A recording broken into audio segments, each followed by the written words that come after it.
have your opinions on boob jobs changed? People can be confident and also make alterations to their appearance. I think they look awesome, by the way. I mean, they are sexy in their own right. Don't get me wrong, but they don't look like they did before babies. I'm fully content with the 2 children we have. But I do think that if I were to like look down the line at my life, I think that there is a member of our family we haven't met yet. You think you're gonna have an existential crisis whenever our kids leave the house? Don't ask me that question. I'm gonna get therapy before then. I'm gonna have to. What's up, dudes? And welcome back to the Unplanned podcast. Wow, my enthusiasm when it's just us versus when we have guests, it's so different. I was just telling Abby. I feel a little embarrassed in front of other people. I was just saying, if we ever do a podcast in the UK, we need to go, hello, dudes. That's so And they're going to think I'm so cool. I don't know. I just feel like this is not a good idea. Maybe not a good idea. I don't know. Yeah. Anyway, today I'm interviewing Abby, which I did this a year ago. I like my Does anybody care? No, everybody cares. Everyone loves you. You're awesome. Where am I? This microphone is being finicky. But yeah, I interviewed Abby a year ago, and I feel like this is a yearly thing we should do. We should interview each other. Was it a year ago? It was over a year ago, actually. Yeah, I was going to say, because we hadn't had Augie. So we're late on this, and I feel like we just got... What the frick, this mic? We just need to go ahead and do it. I feel like this would be a fun thing to look back on when we're older. You just reminded me of the Menendez brothers. What did I do? What did I do that reminded you of Just the TV show Monsters when he's messing with the mic. Yes, and they're like, can you scoot forward, please? Stop touching the mic? Yes. Please stop touching the mic. Yeah. We're getting distracted. We need to get back on sorry. topic. Anyway, we're going to do this once every single year. I think that'd be cool. And then when we're like 80 years old, we can watch these back and be like, back in my day. We can show our kids these interviews. Aw. And I want to have some more fun. I feel like like the last time was so serious. I kind of want to like laugh more. So like, let's make fun. I was in a serious place. Let's make some jokes. I was in a serious place. That's true. And that was that stage of our life. But now we're in this like happy stage. Joyful stage. Everything's good. We just moved. We are in a new era. So I just want to know. Well, actually, okay. I want to start the interview here. Okay. Last year, you said that you felt like your purpose and your passion was being a mom and a wife and a homemaker. Yep. Is that still the way you feel now? Of course it is. So talk to me about that. I feel like that's so rare, especially in a day and age where like I feel like everyone on, I don't know, social media and just the media in general, they're like, you know, empowering women to go be business owners and go be boss babes and do all that stuff. But like you're out here saying, actually, I just want to be a mom. No, I think that's great for those people. I think that the women that are like girl bosses and like not even in a non-sarcastic way, just like actually women that are supporting their family financially, they're creating businesses. I am inspired by them, but it's not the type of inspiration that makes me want to do it myself, you know? Well, both of our moms worked. Like growing up, my mom was an engineer. Your mom was a teacher. Well, my mom did want to stay home. Oh yeah. They just financially couldn't like make it happen. I mean, we had a great childhood. We spent so much time with her, and like I think looking back, she's like, it's totally fine how it all worked out. But basically, I'm so inspired by women that are like, you know, go-getters like that. They're paving new roads. I think it's amazing. It's just not for me. Like, I just don't, I think maybe at some period in my life, but where I'm at right now, I'm just like so freaking content being those things, mom, wife. Homemaker has like a really bad connotation. But like that's essentially what I like doing. I like taking care of our house and making meals. I genuinely love that stuff. Like I love it. Why do you think some people have like this adverse reaction whenever a woman wants to do those more like quote unquote traditional roles? Well, because some people can twist that around and make it like an order. Like if you don't want to do that stuff, then it's like you're straying from how you're supposed to be and like how you're designed. It's like, no, it's not because I was made this way. It's because it's just what I like. It's what I have an interest in. And it just so happens to be like traditional, but it's not like, but some guys are like, no, you have, I don't know. I'm sure there's some horrible people that have just like put women in that box. And then if they don't fit in that, then they are just mad at them. What's so interesting about you is you've always told me this story. I remember it clear as day. You told your dad when you were a kid that you didn't want to have any kids. That was a really short period of my life, and it was right after I found out about periods and like childbirth, and I was like, yeah, I don't want any part of that type of stuff. And your dad was like kind of upset, right? Like he wasn't upset, but he like knew. He was like, you're gonna change your mind. He's like, that's not true. And I think he just knew that my mom had given me the talk. But also, like, from a parent's perspective, if your kids told you they never wanted to have kids, I could see where there'd be disappointment. Like, every parent, I would say, probably wants to have grandkids, right? Like, they'd probably But I think was of like this also fun like idea. 12 or 13 at this True, point. true. So I feel like I'd be like, okay, like if Griffin said he wants to be a Paw Patrol when he gets older, I'd be like, that's awesome, buddy. Like, Yeah. they're gonna grow up and change their mind, or maybe they don't. Yeah.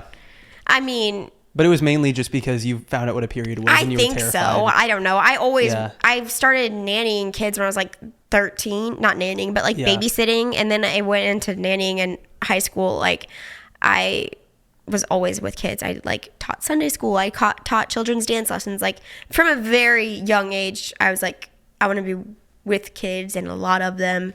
And then it just translated into motherhood. Isn't that so interesting, though, how kids can have such a idea that's so different from what they end up wanting in the future? We are constantly changing our mind, and especially as kids, you think you know what you want, and then you grow up and you figure out so much more about the world, and then you have this understanding of what you actually want. When did you feel like you started to understand what you wanted for your life, as far as like being a mom and all of that?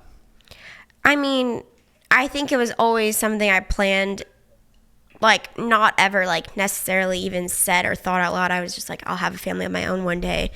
But it was like this obscure thought. Obviously, that short period when I found out how babies actually came into the world, I was like, yeah, I don't want a part of that. That was just a short period. But the turning point for me was when I fell in love with you. Like that was when I was like, oh my gosh, I want to have the white picket fence. I want to have like so many children, and I just want to like, I don't know, I just all of a sudden like love just made me want to have the like storybook love story. Like you know what I mean? Like it just made me like everything was just like rainbows and sunshine and glitter, and I was like, well, let's just make it fit this fairy tale. And I really think that's like that's what love did for me. But like other people, like they're so in love and they don't want children, and that's what love looks like for them. But for me, it just came into like I wanted to have a fairy tale. That was so powerful. Like going through that together, we both completely changed our college degrees. We were crazy in love. Okay, we combined We all our are crazy finances. in Like love.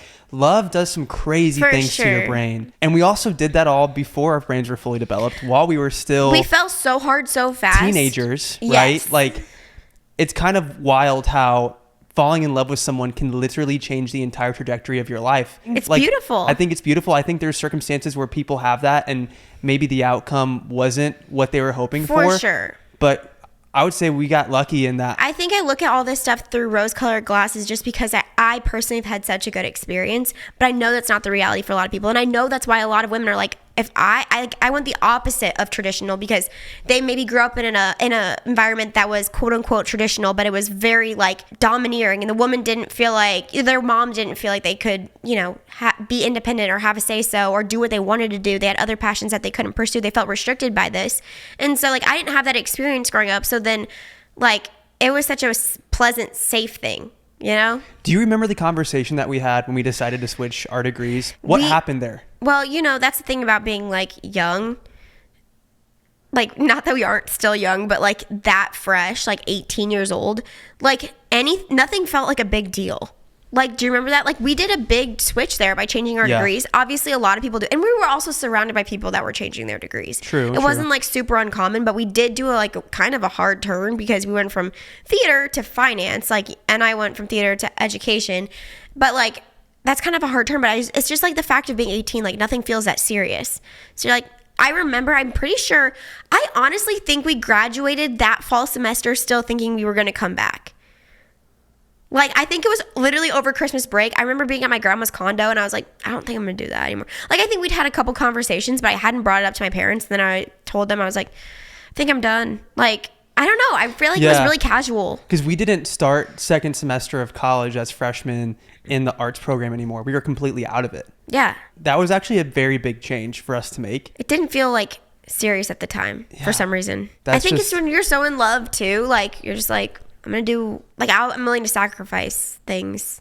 We And said not this even too. sacrifice, but like change like the trajectory of what I thought was going to happen so that we can do it together, you know? Yeah. I wasn't sad about it.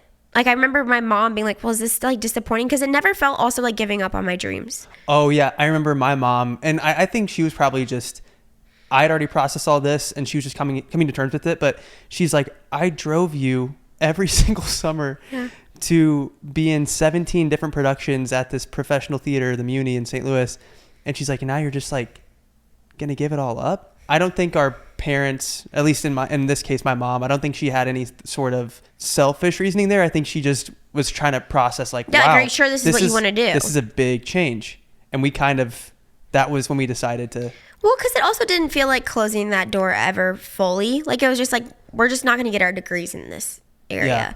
I don't know. It wasn't like a sad thing. It wasn't something I mourned or grieved, in any way. Something that you told me before that I thought was so interesting about you in middle school is that as your body started to develop, you like would wear these restricting tops to try to like hide the fact that you were like developing and stuff.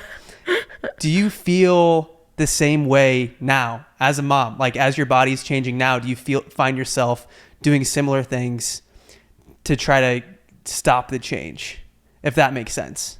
Or are you like embracing the changes you have now as a mother? I feel like I'm embracing it, but it's not like I haven't changed what I wear. So I don't know by what definition of embracing it means. I think embracing the sense that I truly love my body, and I don't just I really like the way that it looks, but I truly love it because of what it can do. And I feel like that's an amazing, like, really healthy place to be at.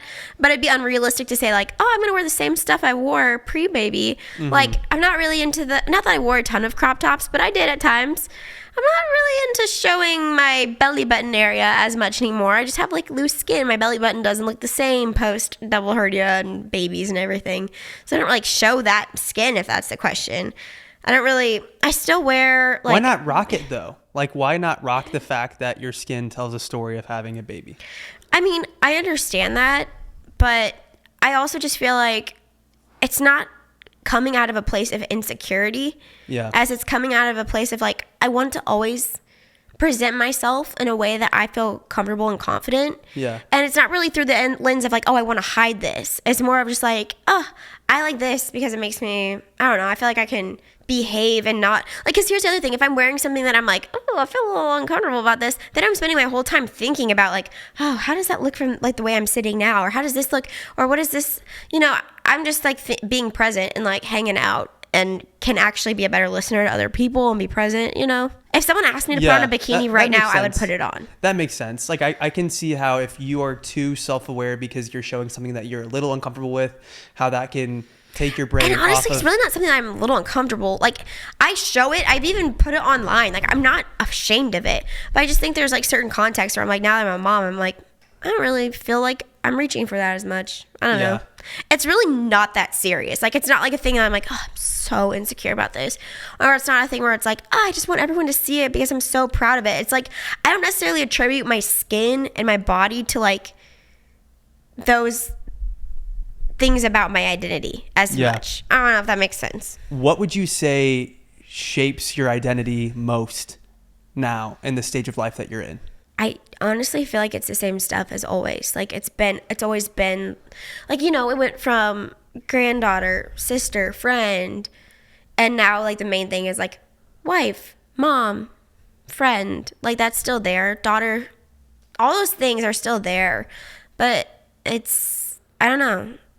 Like, I guess I don't really know what a normal answer would be for that. It doesn't have to be anything.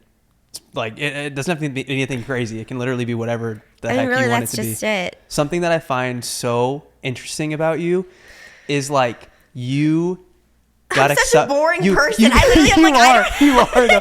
You got so excited to make cookies for the neighbors, and I was like happy for you, or like just cooking and cleaning in the kitchen and stuff, and you got so excited about it. In my head, I'm like, if I can afford to not like have to cook her myself or whatever, like I'm almost going to outsource that to something else so I can have more time to like go to the park with my kids or something. But for you, like, you got genuinely so excited to just like cook in our kitchen, and so excited. I love our new kitchen. Our kitchen is insane. To bake cookies for the neighbors. Talk to me about that.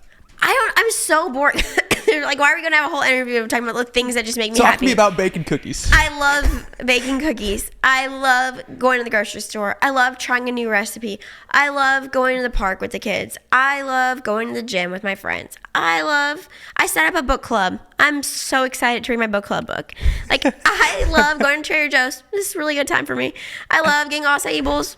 I love just doing my makeup and hair for the day. Like, I just like love so many things about my day. Like, my days are pretty, like, if I were to write down, okay, I went to the gym, like, it seems very like maybe mundane, but like, I don't know. I'm like, if someone were to come with me through my day, I feel like I could just show them all the things about it that I'm like, this is so cool and so fun, and I get to be around really fun and sweet people, and it's like not mundane. Thank you to Rocket Money for sponsoring this portion of today's episode. If you have unwanted subscriptions that you cannot get rid of, Rocket Money is probably the easiest place to get rid of those subscriptions. For real. With just a few simple taps on your phone, boom, they're gone. I did it myself with the Rocket Money app. We've had the app for, I want to say, over a year now, and it's been so helpful with our finances. It lets you see graphs and charts, how much money's coming in and going out of your bank account, and they just make it so easy to manage your finances, cancel unwanted subscriptions, and negotiate your bills. They negotiated our security bill for our home down to $29.99 a month, and it was like a lot more. Is that like a real person with Rocket Money goes I actually have and no like idea. haggles them? I'll be honest, I have no idea how they do that, but they did it. I was very impressed because our bill, I want to say our bill at one point was like $50 a month. Wait, that's actually really impressive because you went and called again and tried to lower it again, and they were like, no, they wouldn't do it for me, line. but they did it for Rocket Money. That's crazy. Their negotiator must be freaking Rocket Money is good. incredible. Rocket Money is a personal finance app that helps find and cancel your unwanted subscriptions, monitors your spending, and helps lower your bills so that you can grow your savings. I truly think it's our generation's way of managing our finances well because it's so user-friendly. You can do it right on your phone, and it just has so many different tools that just make it digestible for someone that's not like, I'm not a financial advisor. I don't know. I don't know these things. It can be overwhelming, but Rocket Money makes it easy. And Rocket Money has over 5 million users and has saved a total of $500 million in canceled subscriptions, saving members up to $740 a year when using all of the app's features. And that's just extra money in your pocket. I don't understand who wouldn't want a little extra money in their pocket. Why would you not want more money in your pocket? So stop wasting money on things you don't use. Cancel your unwanted subscriptions by going to rocketmoney.com/unplanned. That's rocketmoney.com/unplanned. rocketmoney.com/unplanned. What I resonate with you on is the whole parenting thing. Like, spending time with our kids, you can't put a price on that. Like, stopping what I'm doing in the day to go put the boys down for their naps, love it. I just love to hold them and sing to them and, read them a book. And it's just like, it's so fun to have that quality time because there's nothing that you can replace that with. Like, that is so special. But yeah, I guess like for me, the whole fun of cookies is eating the cookies. I didn't eat one of those cookies. I know. And that's just like, wow, you love the process of baking. You love the process of doing all these things. Maybe that's it. In life, I just love the process too. That's a good thing. That's a really good thing. I think it's dangerous to be in a place where you're always just excited for the result. I think that can be a dangerous area to be in because then you're living for the future in a way and you're not enjoying the moment. Yeah. And then once the future comes, then you're just excited for the next future, if that makes sense. There's definitely been times I've been guilty of that. Yeah. I'm very guilty of that. I'll be honest. I do that crap all the time. It's just who you are, though. You're a thrill seeker. Yeah. And I love that about you. Part of that has to do with like ADHD and crap. I've talked about that. I'm going to shut up because this is not my interview. This is your interview. Let's talk about your ADHD.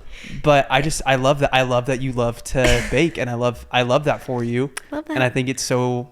Sometimes I'm like awesome. Trying to impress you with how crazy my day is, and then I'm like, you think it's crazy that we fed a cow a carrot? I love that video. You showed me the video of you feeding the cow, and it was just a picture, but that cow looked hilarious. That was a funny looking cow too. But I don't know.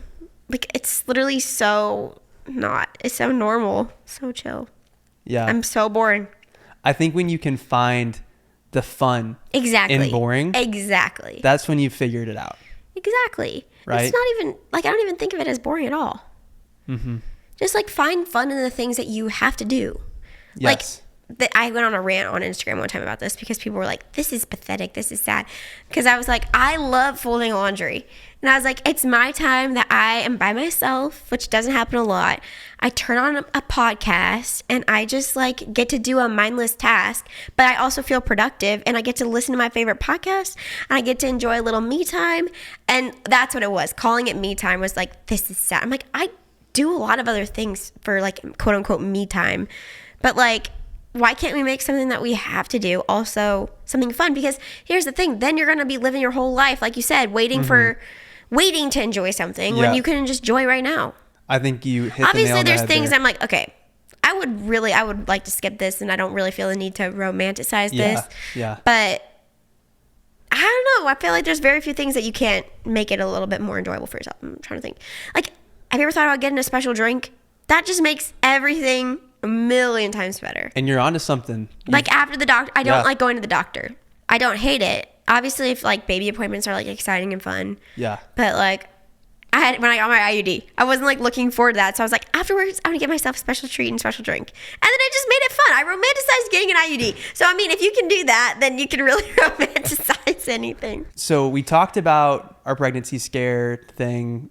You're not pregnant. We know you're not pregnant. It wasn't even like a scare, but I was just like, you had all the symptoms, but that I think it was just something different. No, we were having a bug. Turns out. Yes, you got sick. You got me sick. But let's chat about babies. I feel like that is such a topic. Yeah, people ask me every day. Always the conversation that gets brought up. How do you like having two? Do you want to go try for a third? I know. I ask other people that too. And I do it all. I'm guilty of it. Like I literally just met a couple at the park yesterday when I was at the park with Griffin and Nagi, and that was like one of the questions I asked them. And I was like, gosh dang it, everybody does this. What'd they say? And I think they said they were done. They had 3 boys. But that's perfect.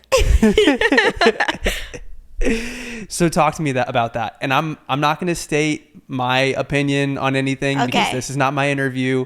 We did say we weren't going to talk about this for a while, but you have free reign to share your truth. Well, right here, I grew up as one of 2. Okay. And I always said growing up that more than 2 is perfect because now, granted, I love my family. My family is extremely close-knit, and it was great. But I always kind of wish that there was, like, another buddy there.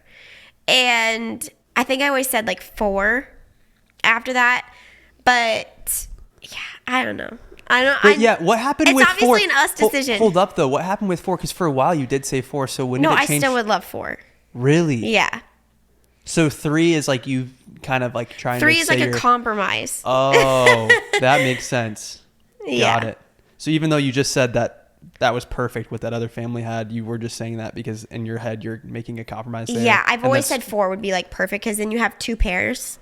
And in my mind, I'm like, 4 would be so cool. And I like, honestly, like think about in every stage, and it's not about the number. I'm fully content with the 2 children we have. Like I am fully content. But I do think that if I were to like look down the line at my life, I think that there is a member of our family we haven't met yet. I'm just saying that. Okay, what is up with But obviously it's an us decision. We met our neighbors. We've been meeting so many neighbors at our new house. But one of our neighbors came up and they have 2 boys as well. There's like so many neighbors that have boys. And they said that the husband told me that he's so content with 2. The wife wants to go for another one. Their baby's 8 months old. Everyone says that after when you have an 8-month-old. No, but like what is up? Because I feel like this is not just us. It's not just other couples.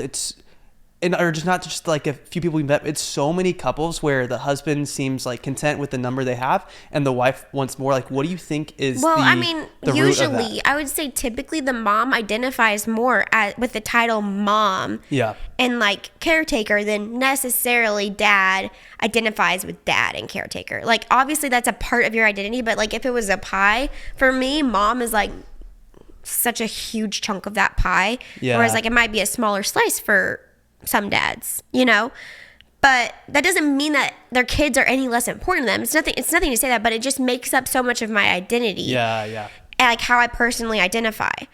And I honestly have to keep that in check because that's not healthy for my kids all the time to be like, you're my baby, like stay my baby, because this is like something I need to feel comfortable with myself.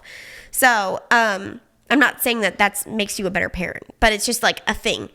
So if it's a bigger chunk of like how I identify, then it's like, oh, well, then this is my thing. I want to keep doing this thing and extend it as long as possible. So then you feel like you have value for as long as possible. And that gets deep, man. Do you think you're going to have an existential crisis whenever our kids leave the house? I don't even know.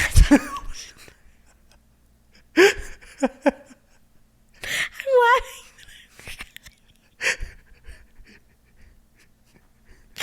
Don't ask me that question. I'm going to get therapy before then. I'm going to have to. Stop. Don't even look at me right now because it's going to make me cry. Where was it that you broke into tears because you thought about Griffin and Augie going off to college? I was probably pregnant. Was I pregnant? I think it was before you even gave birth to Griffin. Yeah. And Augie. I mean, here's the thing. Let's just say that when I'm pregnant, nothing counts as far as tears. Nothing can be trusted. Tears can't be trusted. That's the thing, too. We need to have another because they're going to leave back to back. And I don't think that my heart can take that. Look, I'm just proud of us for making it through all the pregnancies and the back-to-back and the 2 under 2. We freaking did it. We need to celebrate that. Do you know how many couples that like end up splitting because of how kids changed your relationship? It's a lot. And we made it. No, I don't think we've made it. I think our we made kids it. are 1 and 2. Well, we still have to pour into our relationship. We're out of 2 under 2 though. Yes, that just changed things a lot. That was the pressure point. That was the area that's like, this is going to be really hard. And we did it. We did do it. We freaking did it. No, I saw this TikTok of a mom who was like, POV, you had kids and it completely changed everything in your relationship and now you split. It was like something along those lines. There was a time, like definitely like when I was struggling postpartum where I didn't feel like close with anybody. Like none of my relationships felt normal. I kind of felt like I was in my own little bubble. And that, of course, that affected every one of my relationships. But of course, it affected my relationship with you. And to be on this side of things now, and like it took work and it took diligence and time. But like we're in such a comfortable, joyful spot again. And that doesn't mean that times aren't going to be tough again. But it just means that like I know how deep our relationship goes, you know? I was listening to this YouTuber who has written like a ton of self-help books.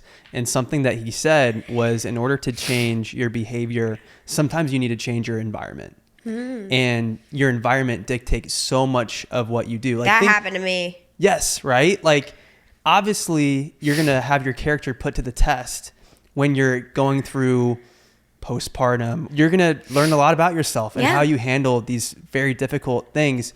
But in the same way, when you're trying to make better relationships or find something new in your life that brings you joy, sometimes you have to completely change your environment. And I feel like the move was part of that for us. Like I already see good things coming out of this move. I see new relationships being formed. And I guess the reason I'm saying that right now is because I want to encourage anybody out there that's like, that feels stuck. That feels like they're in some trap that they can't get out of, some hole that they can't somehow find their way out of. Change your environment. Maybe it's a move. Maybe it's a career change. Maybe it's, I don't know, maybe the relationship is toxic and they need to get out of the relationship. Even just a new routine. When you change your environment, it can change so much for you. And I feel like we just did that with the move and that was so good. I'm so happy. So I don't want to reveal too many details because we definitely want to keep our privacy and like be mindful of our children and all that. Didn't we film a tour of it? We do. I think the tour will be out by now. Yeah. So you guys can literally go watch the house tour. I mean, it's not too private, I guess. That's like true. You can see inside of it. Yeah, we just don't want to like share the outside of our house and stuff. Like no. We don't want to. I mean, don't even say it. Yeah, we're not gonna say it anyway. But talk to me about the house. Like tell me about the stuff that you love. I know you said the kitchen is something that you really like. Well, first and foremost, I love the location. I really feel a part of a community where we're at. I think since we've been to college, I haven't felt a part of a community. I think I have a high need for social interaction. Like, yeah, I'm a social butterfly. No, I just like love being around. I was telling you on the right way here. Like, I love being around and talking to other people. It really, like, gives me energy and makes me so happy and excited. But I don't necessarily want like the attention on me. Like I'm not like the type of like, I don't know, I'm not like the class clown jokester person, you know, but I just like to be there. But anyway, so first and foremost, just like where the house is. Secondly, love the kitchen. The kitchen is literally a kitchen of my dreams with double ovens, big fridge. Like it's someone that like wants to cook and host people. It's their perfect setup. Like the fridge is actually really big laid range, out. a big fridge. I didn't notice this until recently, but our fridge has all these like drawers and stuff that make organization so easy. Yeah. Isn't that amazing that So you have nice. like a fruit drawer and a vegetable drawer and like the cheese drawer? Look, we had that in our last fridge, but this one has even more compartments. No, like, you know that I think there was a video going around. It was like, if my son won the lottery, he wouldn't tell anyone, but there would be signs, and then they just show a bunch of pictures of blueberries. Oh, like, that would be me. It's like, if I won the lottery, I wouldn't tell anyone, but there would be signs. And my signs would be like, I would have the pantry and fridge of like the stay-at-home soccer mom's dreams, like with like organized bins of like, you know, Go-Gurts and like Cliff Bars and clementines and grapes, and like it would just all be organized. Anyway, that fridge is the setup for that, and I've kind of started to dabble. Well, if you look in our pantry though, it's looking good. You crushed it with the pantry. I don't know how long it's gonna last. I told people, I was like, this is the cleanest it's ever gonna be. I feel like we need to do a TikTok pantry tour because it looks pretty cool, phenomenal. It's pretty fun. But have you seen the Kardashians' you could probably, pantry? I haven't, but I'm just saying. It looks like a convenience store. Really? Because I feel like you could enter a pantry organization competition. I think the key is to like not keep stuff in your house that you're not gonna end up eating, because then it just clutters it up. And so like just be mindful when you're shopping. You're like, oh, am I gonna use all this, or is it just an impulse buy that I'm not actually gonna want? Yeah. Okay, so the kitchen. Yes. I love that our boys have their own like little, I'm calling it a wing, with their bathroom, and they each have their own room, which is so nice. And I love that for them.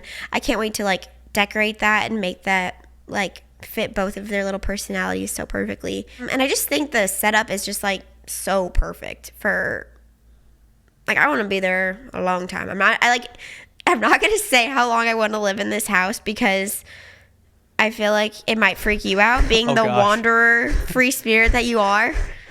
But close your ears. Okay, I'll close them. I want to live in this house until our kids are like grown up, and maybe even longer. Okay. I heard every word of that. You stinker. No. Heard every single word. I'm so happy being here, and I love it. And we really need to do the backyard, because that could easily be one of my favorite things about this house. But right now it's just dirt, so it's not very useful. Yeah. We could just put in like a little mini dirt bike track and get some dirt bikes for our kids. 1-year-olds love dirt bikes. Thank you to Nutrafol for sponsoring this portion of today's episode. I have shared recently that my new goal is to grow my hair to my butt. That's impressive. I know. It's been to my butt before, but it's been probably like 4 or 5 years. I'm so glad you're mentioning Nutrafol though, because I literally just ran out of my Nutrafol pills and I need to refill my bottle, because I've been so consistent with taking them, which is what you need to do in order to see results. It takes consistency. Yeah, it says 3 to 6 months. So yeah. Nutrafol is the #1 dermatologist recommended hair growth supplement. You heard me, #1 recommended hair growth supplement brand, trusted by over 1 million people. See thicker, stronger, faster growing hair with less shedding in just 3 to 6 months with Nutrafol. I really like Nutrafol. It's very easy. You just take the pills every day, 4 pills a day.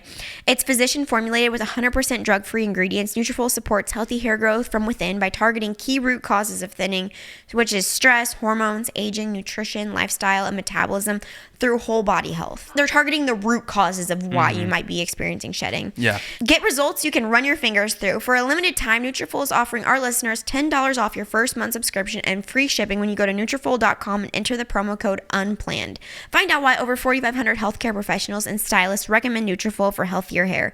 Nutrafol.com, spelled Nutrafol.com, promo code UNPLANNED. That's Nutrafol.com, promo code UNPLANNED. We talked a little bit about the existential crisis that you think that you will face whenever Griffin and Augie move out of the house. Yes.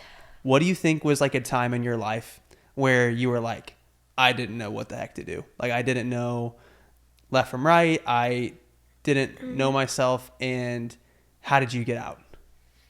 I mean, I really just think postpartum was the first time I've like struggled with my identity like that. But I was really sad, and I've talked about this before too. Like when we lived in Hawaii, I was like probably depressed, even though I didn't invite any type of therapist or counselor into that situation.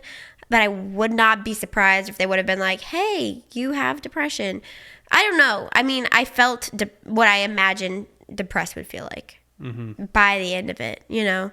Which is crazy that life circumstances can bring out something like that in you. Yeah, it really was related to circumstances, because as soon as we left, I didn't feel that way. Yeah. And it's not because of Hawaii. It was because of just the lack of community. And I'm someone that just like, that's a necessity for me. Leaving Hawaii, you think for you was like the right move? Well, yeah, but I also felt bad because like you loved it so much. You totally made a sacrifice in like picking up and leaving, making a huge change like that. And that's something that I'm like grateful for, but also like kind of bad because you made a big sacrifice for me in that way. And so that's something I kind of always feel like a little guilty for. So maybe one day we return. I don't know. Whenever we move out and of I have Prozac. No, I'm just kidding. Is that a depression medication? Wait, yes. Actually, somebody was saying that on TikTok the other day, and I didn't even know what the medicine was, and I looked it up, and I think that actually is I've heard of that before. I'm just kidding. We're not going to move back, and then you have to get on medication. No. I would set things up differently. Wow. Okay. That was dramatic. You're clearly in a very happy space. Yes. And I love that for you so much. You. Do you feel like part of it was your gym? I mean, there's a lot of things like that have, I think, contributed to the way I feel. Going to the gym really helps with like, it's proven. I don't know the science, but you like release hormones, it makes you feel good. There's research that shows that working out, physical activity has the same effect on your brain as like certain antidepressants and stuff like that. Okay, so there's that. Going outside, like going and doing an activity outside, or just like going on a walk after dinner, just like being outside. Such a good, healthy thing that we can now do a lot more of because it's cooling off in Arizona. Yep. It's lovely. Yep. Hanging out with my kids and like actually being present with them, which is something that I pride myself in. I feel like we always are very present when we're around our children. I love to cook. I love to read. I like to, watch a show with you, have a little special drink, have a little special treat. I love having dinner plans with friends. I love going to events. Like we have a fall party tonight. We have a pumpkin party tomorrow night. We have like so many like events and we're going on a trip. Like I love having plans. Like that gives me something to look forward to. It doesn't even have to be crazy. Like I'm like, maybe on Saturday we'll go to like a little costume party with the kids. Like that's something that I'm like, having that plan makes me so excited and like something to look forward to. Another big thing too is like restricting social media app usage. Like I love podcasts, so don't get off of this podcast right now if you're watching it and you're entertained by it. I don't think it's unhealthy for you. But I do think that social media in general is a very damaging thing. Even if it's a good person that inspires you, you can't have too many dosages of social media just because it's like such a quick, I don't know the science behind it, but it doesn't make you feel good if you're just like scrolling and like, tapping through everyone's stories or like scrolling through reels or TikToks or like reading comments. Like all comments are just so disgusting. I'm like, think about all the beautiful things that you can do that will also be entertaining but won't make you feel bad. And so I really think that people would be shocked. I don't really use, like I've talked about this before, so maybe they wouldn't be shocked, but like I don't use that much social media and I feel amazing because of it. Something that I actually learned from going to your gym and seeing all the friends that you've made at your gym is like you meet so many people, and not only that, you actually go to the gym because you're paying money for it and you're like, I'm going to get my butt to the gym and go work out. And so now you're making more friends, you feel better, you look better. Like I truly believe in paying for a gym membership. I really do.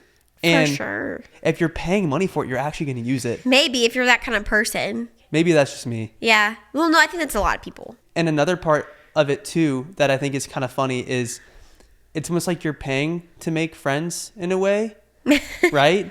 But it's good. Like I don't know. It's like, it's worth it, right? Like if you need to make friends and you feel lonely and isolated, sure, pay for a gym membership, make some friends at the gym, make some friends with people that are clearly motivated to like get out of the house and do something and, take care of their body. Like you want to be around people that are on the up and up. Wait, I should do a segment on how you can make friends as an adult. Because it's very hard. Wait, that is genius. Well, Let's do that. I would say specifically as a mom, that is a specifically difficult time, I think, to make friends. Because you were probably alone for a while at the end of your pregnancy and to birth with a newborn, you didn't get out a lot. And then you're already maybe struggling with identity and kind of scared to get out of your house. Like that's specifically difficult time. I'm saying this like it's easy, but it's not. But it takes you having a little initiative, but you can have confidence in taking initiative and knowing that, like, literally probably 20 out of 21 times, that mom is also desperately wanting connection with another mother. Yeah. Like, or like just to have a good friend or someone to lean on and rely on. Like, they also are seeking that. So you can feel confident in that. Joining a gym that has childcare is a really cool, special thing you can do, because a lot of other moms will be there. They will probably have children the same age. And so then you go to the gym, it's like, oh, hey, what are you doing after this? Like, maybe we could just go take them to the park together. We could go to this library story time. And then things naturally progress from there. Or if you don't go to the gym, go to toddler activities. And then guess what? Toddlers can't drive themselves there. They're there with a mom, usually, or maybe someone else, but or a dad or someone else. But you're there with other parents. And then, hey, where do you live around here? Natural conversation. Oh my gosh, like, we live close there. Have you ever tried this place? Then you go to a restaurant. Your kids can be entertained with each other. It's going to be crazy, but there's someone else that also knows that going to restaurants with kids is very different from going to restaurants before having kids. But you just embrace that messiness and that silliness together. And then you find yourself like, oh, wait, we have this birthday. He's turning 2. We have this birthday party. And then you're in another place with a bunch of parents and little kids. And it just spirals from there. And then you just have this network of people that, like, oh, hey, we're going to be in this area. You want to come? And, like, we're going to the splash pad. You want to throw them in the car with their little swim diapers on? We can go splash around together. And then if you're available, you can go. It's just, I don't know. Did that even make any sense? I thought that was really good. Just don't be afraid to include people. Like, if you're going to go do something, hey, I might text so-and-so if they can come too. Like, they would love it probably. And then it's just so fun. You should write a book about that. Well, I don't think I'm really good at putting it into words. I hope that made sense. But I'm just saying, like, have confidence that so many other people are wanting that exact same, are feeling the same way. Like, I know it can feel lonely, but a lot of other people feel that same way. It's funny because we're entering the stage where all of our friends become the parents of our kids' friends. Wait, say that again? Our kids' friends, their parents are going to be our friends. Yeah. Haven't you noticed that? Like, all of your parents' friends, who are they? They're the parents of your friends. Or someone that you went to school with. What came first, the chicken or the egg? Did your parents kind of, secretly handpick who you're going to be friends with? Because that kind of happened with... A little bit. Yeah, when I was like a little kid, my friends, when I was really little, were that way. They were I think those are the friends you call family friends. But then a lot of them, but then my parents' friends changed over time. Yeah. And my friends changed over time too. Yeah. But then after the initial few years of being like a 1, 2, 3-year-old, then I was the one, playing sports, doing shows, meeting all these kids. And that's when my parents ended up like adapting their friends because of the people they were around. And I think that'll happen to us. That'll happen. That's great. Matt, I just literally had a random thought that I just had to share with you because I meant to tell you this, but I took the kids to a duck pond. Okay. And it was the sweetest thing of my life. And something in general I have a tender spot for is holding hands. I just think it's so tender, like two people just hanging on to each other, especially when it's like Griffin with his little friends, they hold hands. But then there was this elderly couple holding hands and walking down to the pond. And it was so sweet. I was like, that's going to be me and Matt one day. And I'm going to be like... It was sweet. That's like, really I sweet. don't know. And then I was even looking at the little ducks. And I think being a mom, like becoming a mom, just made me feel like such a tenderness for all moms. Like, this is so silly sounding, but like mother ducks, I'm like, they're doing the best they can. Try to keep their flock together and like, they're making sure they stay together. And it's hard because one keeps running off. Yeah. And I'm like, I love that mother duck. She's working so hard. Like, I don't know. That's cute. Like, I don't know. I just feel like it's such a connectedness, even with like animal moms. I'm getting too sentimental. This is what happens when you're on a podcast. They put lights in your face and a mic in front of you, and it just... And the tears just start falling. Yeah, it just makes you cry. Me cry. I don't even cry that much anymore because I'm not pregnant. You really don't, actually. Or postpartum. Yes, you kind of are a different person now. Here's the thing. I'm a touched crier now, but not like a sad crier. Yeah. But not even really a touched crier. Like, nothing really just... Yeah, I don't know. I think maybe I had something wrong with me. You did not have anything wrong with you. No, I think that is something that I would probably be proactive about. I think it's because we had them so close together. But in hindsight, I probably could have maybe sought some help. You told me this the other day. Or seen my OB and been like, hey, these things are happening. And I think, and if I was being really honest with my OB, I think she would have said, hey, there's things we can do to make this better for you. Like, I think I was just like so down bad that I didn't realize it wasn't normal. Like, I was like, this is how it is now. I felt like defeated in that place, I guess. You mentioned something about that to me the other day, and I wanted to ask you about that. You mentioned like getting your estrogen or testosterone levels checked. I was talking to other moms about this on a play date, and I was like, yeah, it's like talking about my postpartum. No, it was at actually a girls' night. We were painting pumpkins. Okay. And, that's my other tip. Sorry. For making friends as adults, do something that is regular. So it's like, we meet once a month with this group. It's an open invite. It's not like this exclusive cliquey thing. It's like, you can, hey, if someone wants to join, like, have them come. We meet on this time. Like, doing monthly or weekly, just like something that's routine. Like, I'm doing a book club. It's going to be monthly. Like, that's something that, like, you don't feel like you have to take as much initiative to start, because it's like, oh, we do this once a month. So it's kind of like an understood thing. It's an easy segue for like reoccurring hangouts. But I was there and they were like, you can test, and I've heard of people doing this. I don't know why I didn't do it. You can get your hormones checked. And if there's an imbalance, then you can just get, I don't know, I'm not a doctor, but you can basically just get an infusion. Like they rebalance your hormones? They can help you rebalance your hormones postpartum. While you have a baby inside of you?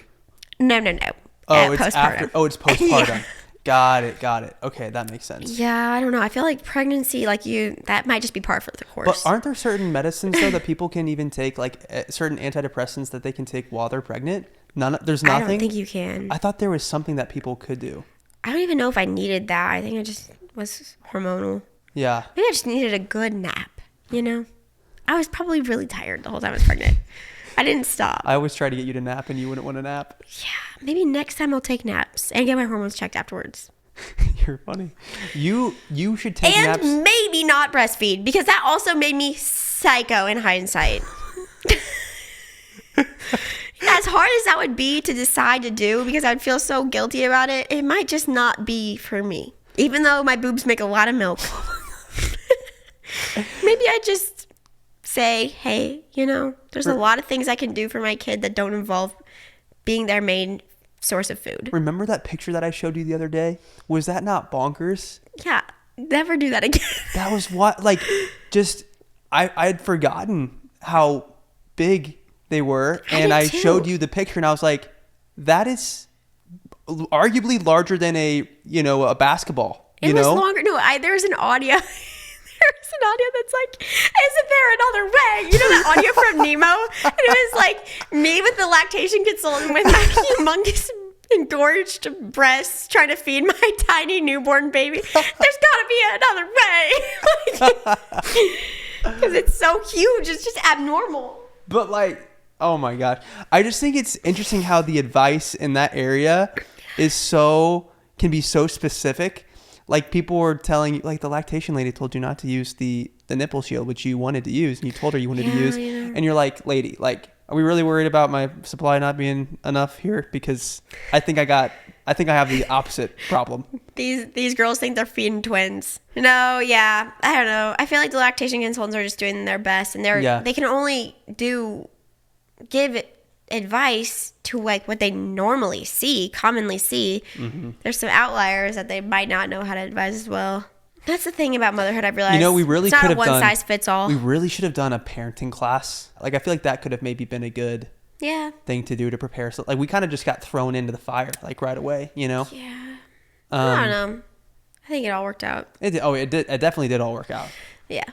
Thank you to Mint Mobile for sponsoring this portion of today's episode. You guys, Mint Mobile is offering phone bills as low as $15 a month. That doesn't even sound real. I don't even know how they're able to do that. If you purchase a 3-month plan, you literally get a wireless for $15 a month. That's such a good deal. It kind of feels like it's fake. Well, we know that they do because our sister-in-law got a plan with Mint Mobile. She used it and it was super easy to use the website. It took her just a couple taps to purchase the plan, and it had a super easy activation system with just the use of an eSIM card that she did all from her couch. So to get started, all you have to do is go to mintmobile.com/unplanned, and there you'll see that right now all 3-month plans are only $15 a month, including the unlimited plan, which is crazy. Wait. The $15 plan is for unlimited data? For right now. Whoa! All plans come with high-speed data and unlimited talk and text delivered on the nation's largest 5G network. You can use your own phone with any Mint Mobile plan, which is really nice because the thought of switching a phone is overwhelming. You still have your phone number along with all your existing contacts. Find out how easy it is to switch to Mint Mobile. It sounds like, back in the days you had to go back to the phone store, trade in your phone, get a physical SIM card. You're like, you don't know if you're going to have your phone number or anything saved. No, it's literally all done from your couch. To get this new customer offer and your new 3-month premium wireless plan for just $15 a month, go to mintmobile.com/unplanned. That's mintmobile.com/unplanned. Cut your wireless bill to $15 a month at mintmobile.com/unplanned. $45 upfront payment required, equivalent to $15 a month. New customers on first 3-month plan only. Speed slower above 45 gigabytes on unlimited plan. Additional taxes, fees, and restrictions apply. See Mint Mobile for details. My next question for you is, have your opinions on boob jobs changed? Because I kind of dropped that bombshell, didn't I? You dropped the bombshell the other day, and I was like, wow, I didn't know you were going to publicly say that. I know. I've been talking in private with people about it, and I just don't even, I don't know. I don't care. Like, my thoughts on plastic surgery have changed. And I'm trying to analyze, or I'm in the analyzing stage right now to see, is this coming from a negative place, or is this coming from, like, an open-minded place? Yeah. Like, open-minded is beautiful and positive. If it's coming from a place of like, oh, I don't want to do this, but I like hate my current state, like then I don't want to do it. Yeah. If that makes sense. I'm being patient and trying to understand where this is coming from. Let me clarify, I never thought plastic surgery was bad for other people. Like I was like, people want to do something, it really does not affect me. And if it makes them feel confident, I'm all for it. But for me, I don't want to do that. So that's where my background's coming from. Now, my stance on plastic surgery may have changed, where I'm like, maybe that is something I kind of want to do. And I think that my stance had been shaped a lot by my environment and my family speaking into me as a child. And I think it all came from a really good place of wanting to love yourself. Yeah. And you're beautiful just the way you are. And I think that's an incredible message, especially to share with young girls. I think now I'm in a place where I'm like, yes, I do love myself. This does not feel like, maybe this isn't something that is not showing my body love. Like maybe it's just something that's like, oh, this is something that can be an enhancement that would be something that I could really have a lot of fun with and enjoy. And I feel like that's kind of like what my teeth were. Like, I love the way my teeth look.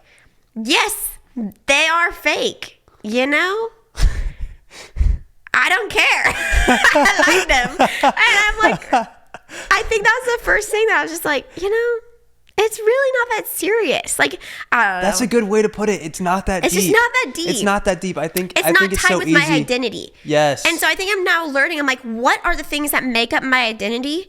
And it's like, I in my identity, I believe myself to be beautiful. Like, I love that. I love my body. I love the way it served me, and I like the way that it looks. Yeah. And it doesn't mean that I don't view myself as beautiful if I choose to do that. I think I'm separating all those thoughts about myself. I think you're so right. I think for whatever reason, sometimes humans have this tendency to project their values and their beliefs onto other people.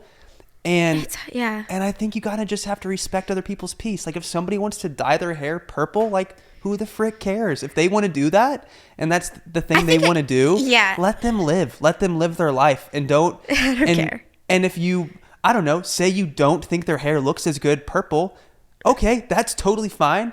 Keep it to yourself. You don't need to comment that on the internet, okay? Yeah. I think we need to we need to normalize the conversation of how weird it is to leave negative comments on people's videos on the internet. So bizarre. It's really. I have never done that in my life. Have you ever left a negative comment on someone's post? Not a single time. Have you ever thought something? Even people that leave heinous things on mine, it's never crossed my mind. Well, I take that back. It has crossed my mind. But I never have responded in a negative way, even to someone that is literally outwardly attacking me, because it's not cute. It's not a good look. It's really a classless look. Yes. And so we got to make sure that we are how you identify as a person should also be how you identify online. There's not a disconnect here. And I'm not a big fan of gossiping. Like, my mom kind of instilled that me as a kid. Yeah, like, I she's know, like, you're the worst to gossip with. sorry, I know I'm not a super fun gossip, but like, gossiping is a no. But here we are gossiping on other people's videos online. Like, what has the world come to? Okay, and then not only that, but then you do it under an account that people can't trace you back to. Like, come on, we can do better. It's giving coward. It's giving classless. It's giving I need to touch grass. So anyway, I think totally some people cool. really need to touch grass, read a book, and make a home cooked dinner, take a bath, and go to sleep. And maybe go talk to their grandma. Like, give your grandma a call. Like, if you're tempted to leave a nasty comment, maybe just call up Granny, see how she's doing. Maybe put your effing phone down. Maybe that needs to be. That's the whole point. Call grandma, make a meal. Like, I literally thought about this today. I was like, think about how many things you could do that are like happy and productive and are gonna feed your soul. Yeah. Instead of that stuff. That's so good. that's why I've just decided it's not for me. Anyway, the people that understand. The people that don't. That's fine. But what I was saying is that, like, now I can recognize. I can come from a perspective that's like, hey, people can be confident and also make alterations to their appearance. I didn't think that those could be, I thought those were mutually exclusive, if that makes sense. Like, I thought you could either be a confident person or you could get work done. And I didn't think that you could actually be both. I think people would be surprised too if you look around how many people there are that have gotten plastic surgery around you. Like, I have family members that I had no idea, and I found out they did, and it's like, okay. They're allowed to make that decision privately, but for me, I feel a response. I know, I literally thought about it. I was like, man, I really wish I could just, get new boobs, not tell anybody, kind of cover it up, stay hidden for a while, and then just never say anything, and just like make it on like it never happened. My conscience couldn't do it. I couldn't, guys. I just feel bad because here's the thing. I'm here being a mom, being so authentic to a fault at times, I will say, and I can't just show up for you and just be like, oh yeah, I love my body, and it's just like, no, that's not real, and that's going to be sad because maybe a mom could have had a baby at the same time as me, and they're at their same stage postpartum, and they're like, man, like, how do her boobs stay full and perky when mine just, kind of look like beanbags like mine do currently. I have a good bra on right now, but, they kind of look like beanbags sometimes. And I don't want another mom to just look at me and be like, I think they look awesome, by the way. No, I mean, they are sexy in their own right, but don't get me wrong. But they don't look like they did before babies, right? Like, I had pretty good boobs before babies. They were really awesome. And now they're really awesome, but they look a little different. And so basically, I just don't want another mom that's like, okay, wow, we had babies at the same time, but mine are looking different. I don't know. I did something wrong. No, I don't want to do that. And I don't want to be responsible for that. And also, like, it's really not that serious. Like, I want to remind people, like, things are just not that serious. Like, it's not that big of a deal. Yeah. If I put a little silicone in there, the world's going to keep spinning. You can continue to go about your day, and I'm going to go about mine. And also, here's the thing. At this point, I can confidently say I'm at the 50-50 point. There's 50% chance I might do it. 50% chance I might not do it. But I'm just inviting you in on this decision, and, oh, wait, not inviting you in. So now we're going to let you guys do a poll in the comments. No, I'm inviting you in on my decision-making process. Vote down below. No, I'm literally not even going to bother saying you don't need to comment, because I just know people are going to comment their feedback on that. And, that's just going to be a thing, but it's a good thing that I don't care. Don't care.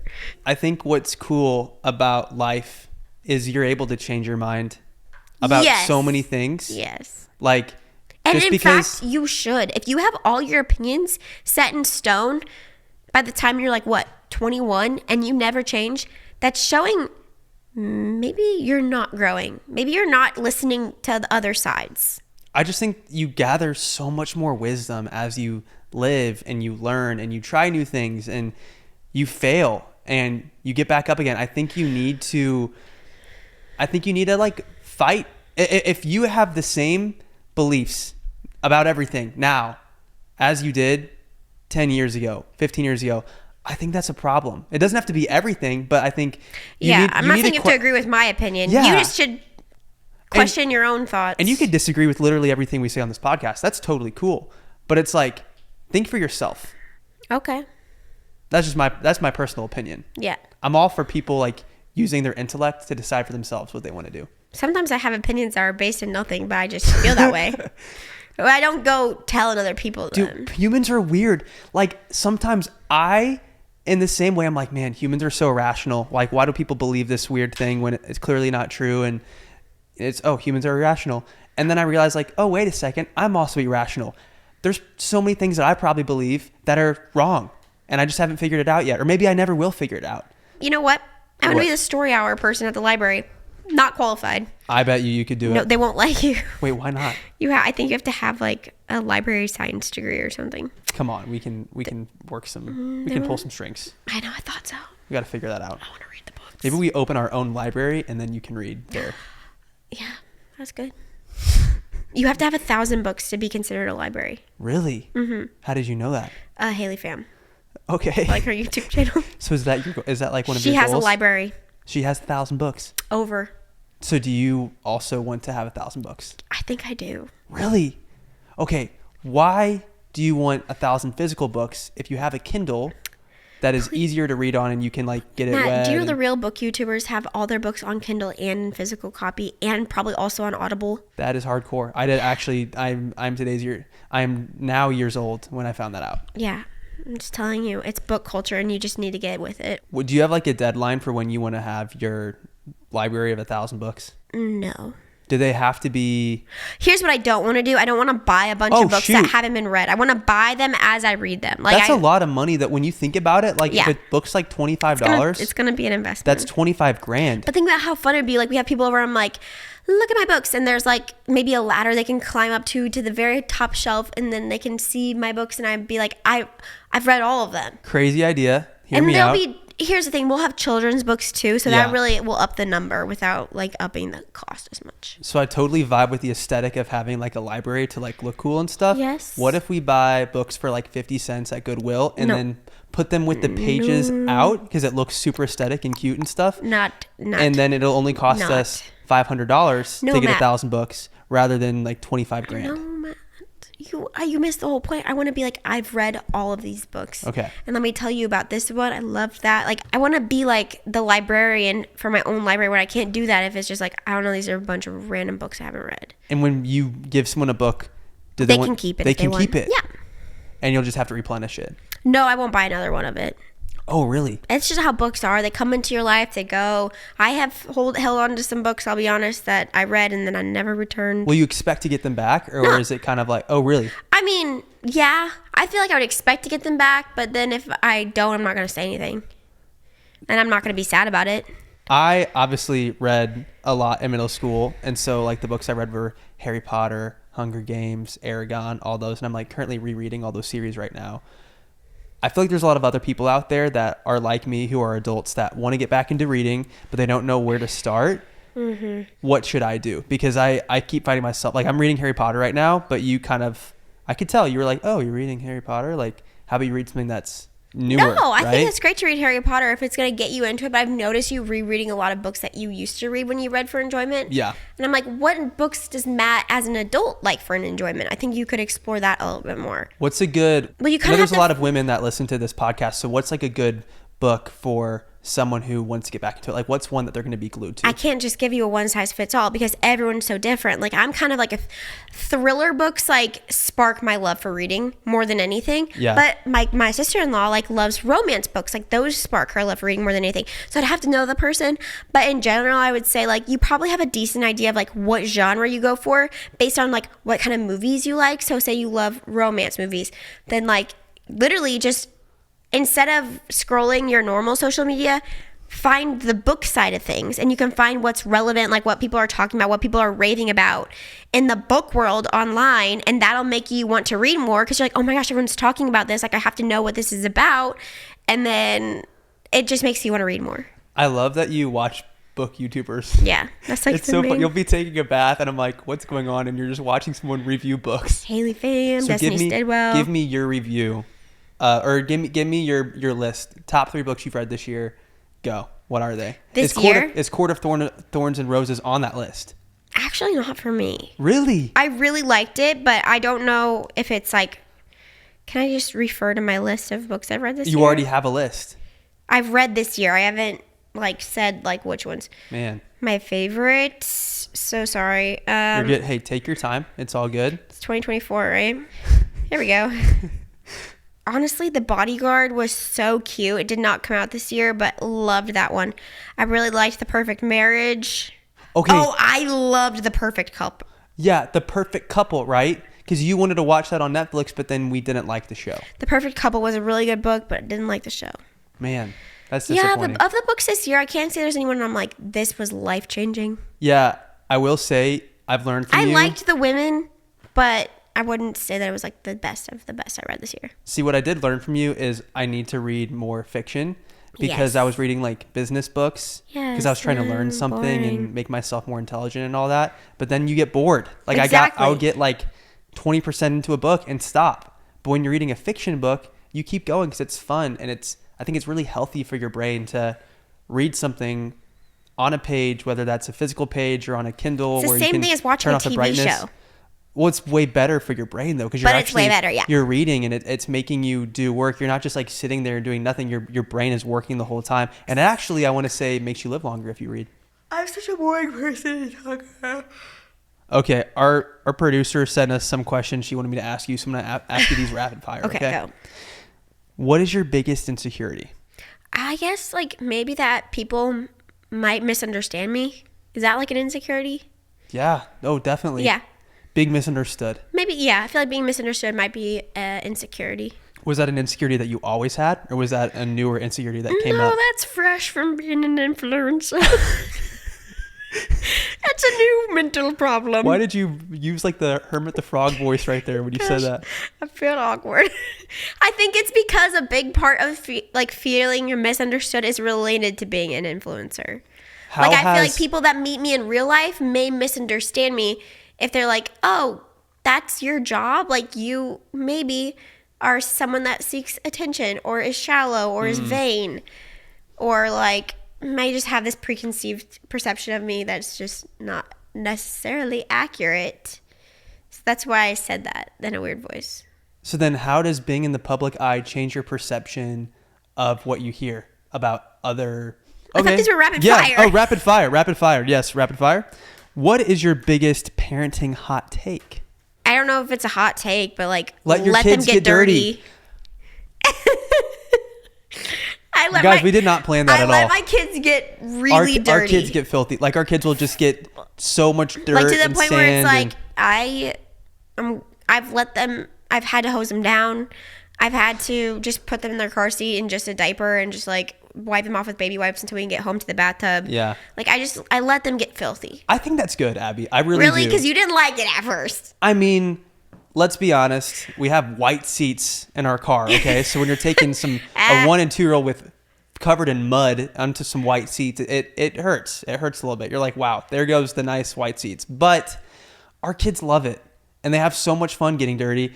And it lets them explore and I think it's really important. I really creative. think it's important. Yeah, so I think it's really good that you do that. And I think some parents, I'm not calling anybody out. I'm just saying some parents need to like take a little chill pill, It's like your kid is going to be okay. Like you don't have to. You're acting like you're thinking of someone particular. Are you? No, I'm not. You made it seem like that, so you should say that differently. Yeah, I'm not thinking of anybody in particular. I'm just saying I respect that you let our kids play like kids. Thank you. What do you miss most about your childhood? I miss being in so many activities. Like I was so involved and I was never home. Basically, like I just always wanted to go to dance, to theater, to sports, to clubs and activities and friends' houses. Like I was just like someone that just like, I feel like that was a very creative, fulfilling time in my life where I was like learning my strengths, learning my weaknesses, and like I was constantly stretching myself and putting myself out there, like trying to take as many upper level courses as I could. And also like join this new club or try this new speech thing or I was constantly stretching myself and like I wasn't afraid of failure. And I think now I'm a little bit more afraid of failure and like less likely to try new things. I still love trying new things, but I just think that I'm a little bit more reserved in putting myself out there. Thank you guys for listening, and we will see you in the next episode. All right, bye guys.